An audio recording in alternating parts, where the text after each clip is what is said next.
I don't think I. Book club.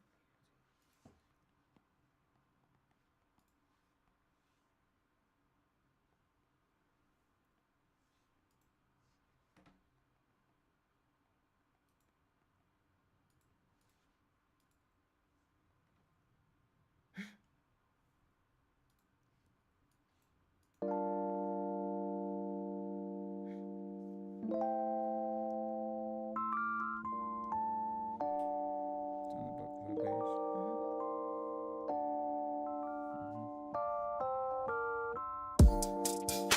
Yeah, the music.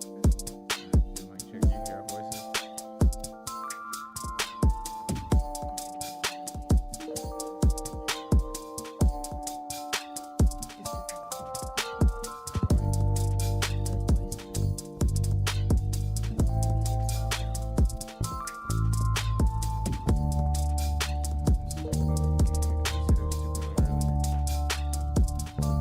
Mic check, mic check.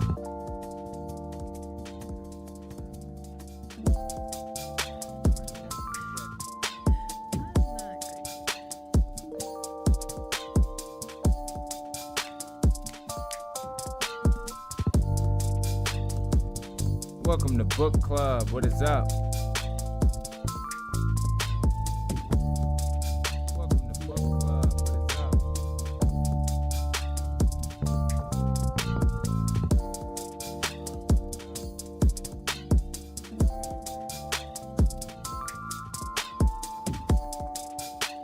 This is your presenter voice.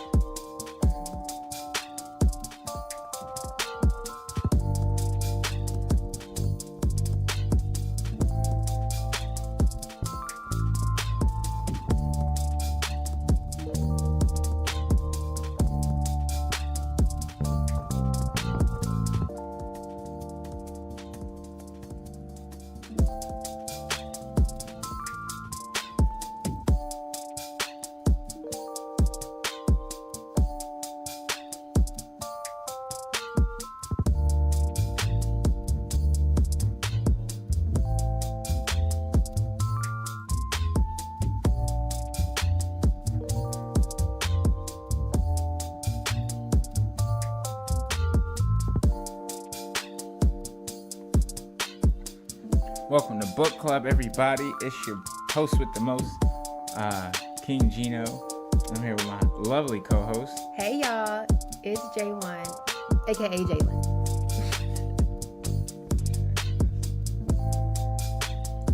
We back. I know it's been a while, y'all. I know it's been a while.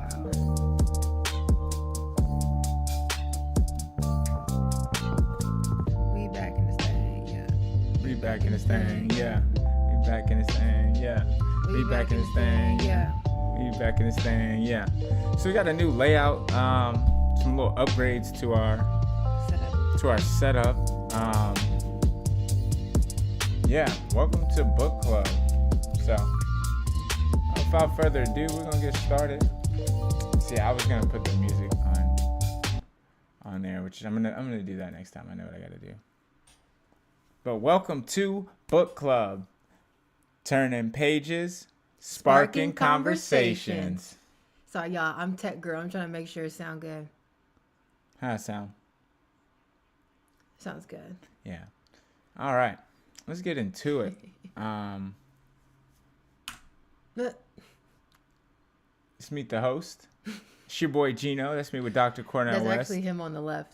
Um, Him in 40 years. that's me meeting future me. No, seriously. You know, it's funny. My cousin Adil sent me that. He said, that's you in 40 years. Seriously, I can. Yeah. Yeah. Shout out Dr. Cornell West. And that's the lovely Jalen. Yeah. You can put a PowerPoint up. Well, I guess you don't have to. It's be right here. Mm-hmm. Yeah, introduce yourself. Hey, y'all. It's your girl, Jalen. Y'all already know who it is. Mm-hmm. We're here to conclude our series on Parable of the Sower. I know y'all haven't seen us in like 3 months. They don't know that, though. You don't have to say that. It's been a long time. You don't have to say that. They don't know. It's all... Oh. Shout out to the people keeping up with the series. See some comments or likes in there. We're going to have more regular streams coming to y'all. Yeah. So we're reading Parable of the Sower by Octavia Butler. Great book. And yeah, we're doing chapters 23 through 25 in the conclusion. And so our guiding question for today is, how do we build a future worth living in when everything around us is falling apart? And what does real leadership look like when survival becomes a collective act? Are we answering this now, or are we waiting until the end and We're coming gonna back? we're gonna let this one come back to us. We're gonna chew on this idea throughout the readings and whatnot. Yeah. So our recap. So, Oops, sorry. recap, we got the group survives multiple violent encounters along Highway 101. The gunplay was crazy in the last couple of chapters of the book. Bodies was getting dropped. Yeah. A lot of people got added to the group towards the end. Yeah. It felt a little rushed for me, but whatever. Yeah.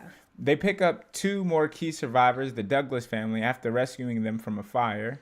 And then her man, Banco, he reveals that his family home in Northern California has likely been destroyed. Banco got it. Is that how you say it? Banco? Banco. Banco? Bacoli. I don't know. I don't know. Upon reaching Banco's property, they find his house burned and his loved ones gone. Skulls in the ground. Yep, they found like 5 skulls. Yeah, his We'll was get it into his it. sister? Yeah. His His sister, his whole sister, family. her sister's husband, and their kids. Their kids, So, yeah. Yep, the group survives multiple violent encounters. Oh, we already did that. So here are some themes to... Wait, something's not right here. Recap. Okay, summary. We're on summary. So, summary. The group secures land at Bakel's property, imagining what safety could look like beyond constant travel. Yeah. They discover the devastation of Banco's past life, underscoring how fragile stability is in this world. Lauren formally plants Earthseed, and literally and figuratively naming Acorn and grounding the community's purpose. So they end up there making their commune in their town called Acorn, and they plant an actual acorn to signify that. And they had a whole funeral, mourning all of Banco's family that passed away, and Jill, and just everybody that passed away during this long trek. And they planted an acorn. Yeah. And then the novel closes with the first real roots of Earthseed, showing birth amidst destruction of possibility born from chosen family. Yep. So, some themes to explore.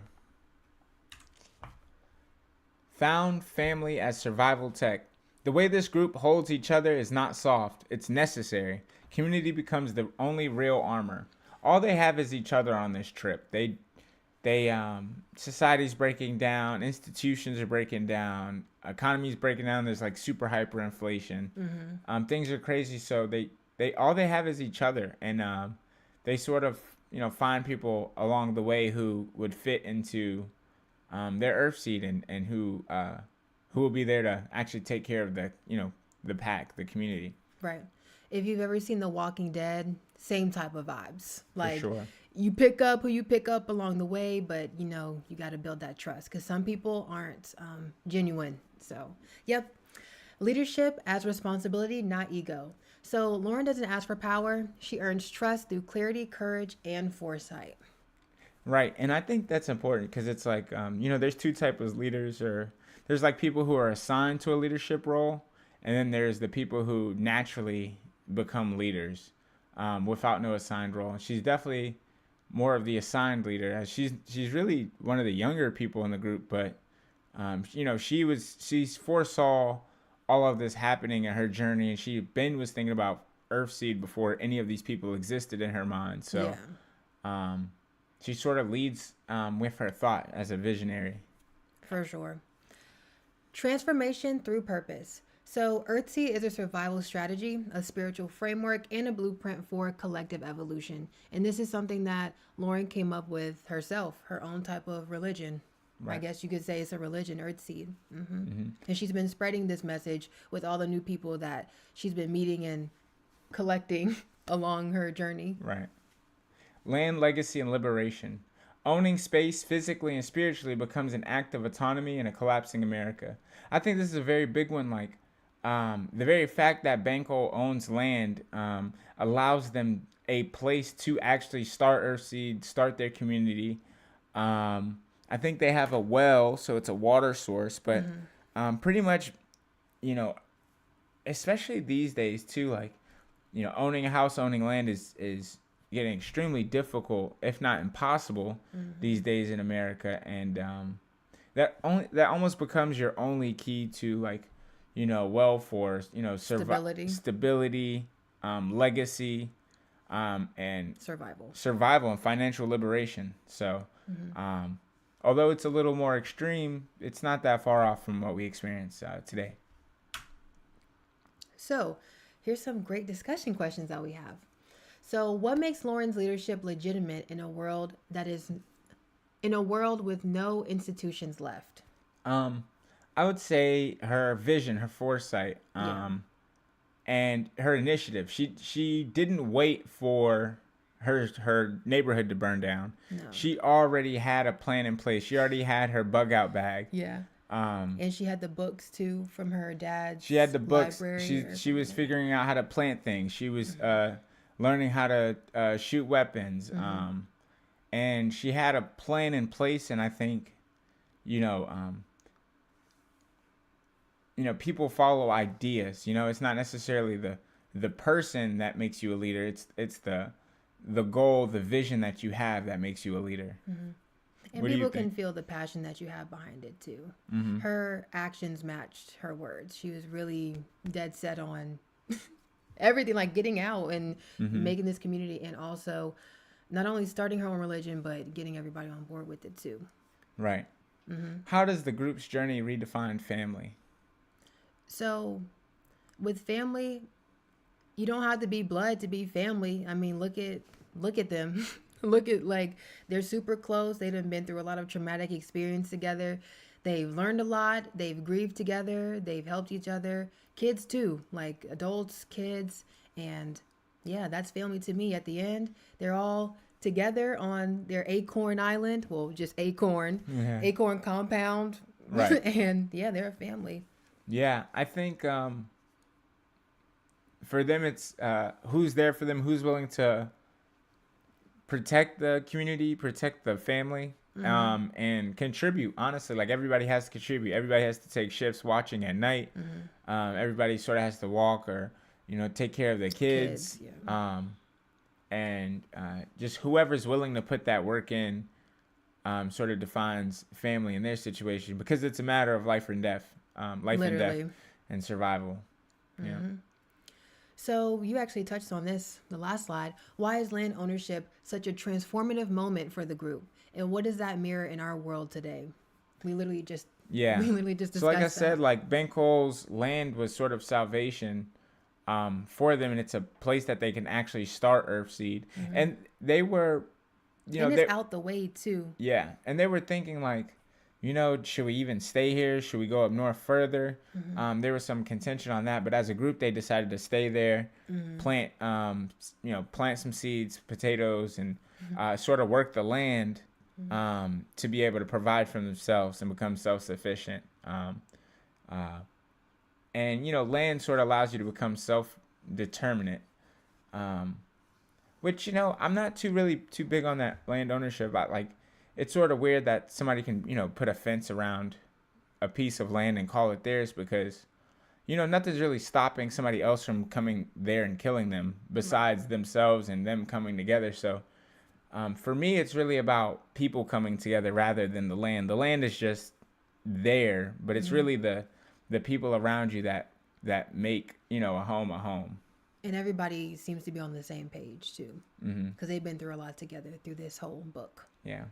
Besides the newcomers, they just got there for real. I answered it the last time.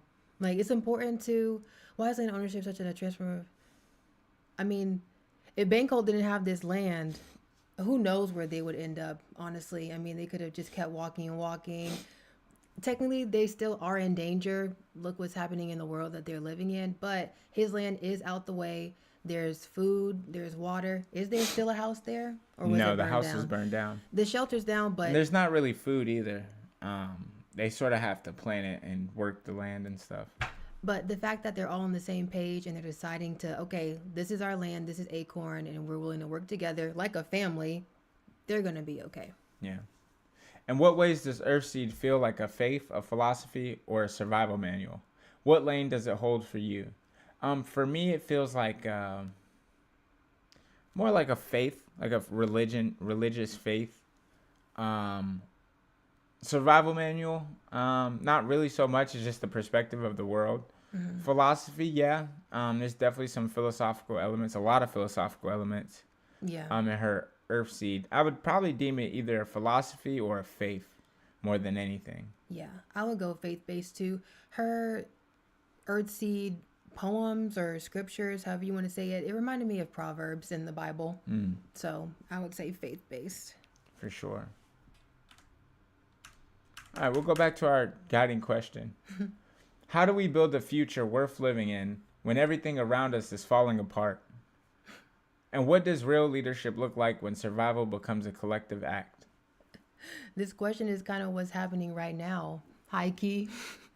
How do we build a future we're living in when everything around us is falling apart? We're reading. Yep. We have community and we're acting on it. We're helping people and ourselves too. Yeah. I agree. The world is currently falling apart.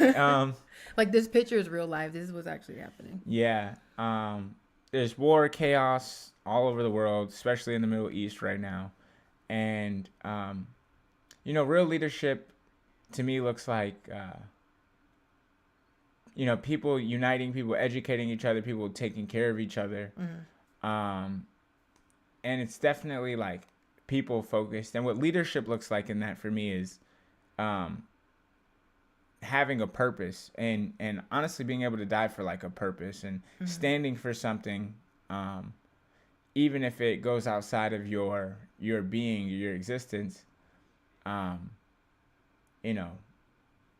standing up for something bigger than yourself and rallying people behind that idea, that belief, is what makes it collective and what makes it powerful, in my opinion. And that's what leadership looks like, being able to die for something you believe in. And that just inspires so many people behind you. Yeah. I also think it's important to use your voice too, because it's very powerful. Yeah, starting a book club when literacy rates are so bad in specifically America.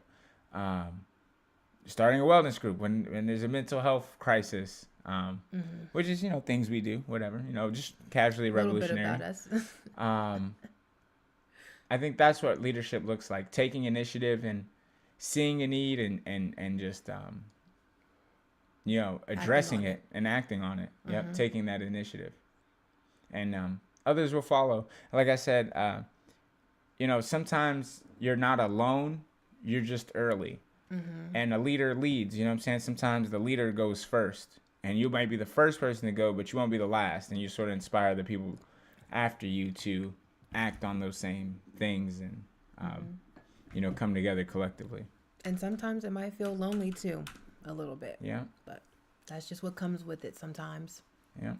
Well, this has been our final installment of Parable of the Sower. We got through it, y'all. Yep. Turning pages, sparking conversations. Thank y'all for tuning in. We have more books coming soon. You know what I'm saying? We got some different layouts, more regular stream schedules. Facts. Try to get some content up here weekly. But yeah, check us out, like and subscribe. Really appreciate y'all. We got to shout out the socials. If you want to follow us on Instagram, follow the book club at book.club8 on IG. Yep. What's your Instagram, babe? You can follow me on Instagram at KingGino, KingGino. You can follow her on Instagram at ITSJAEONE. It's J1. It's J1. Yeah. If you want to follow Keep Up with Wellness, _wisdom podcast on Instagram. Y'all see us around. We doing our thing. This is just the beginning. For sure. Book club wins. See ya. Bye. That was a good one. Yeah, it was. The music.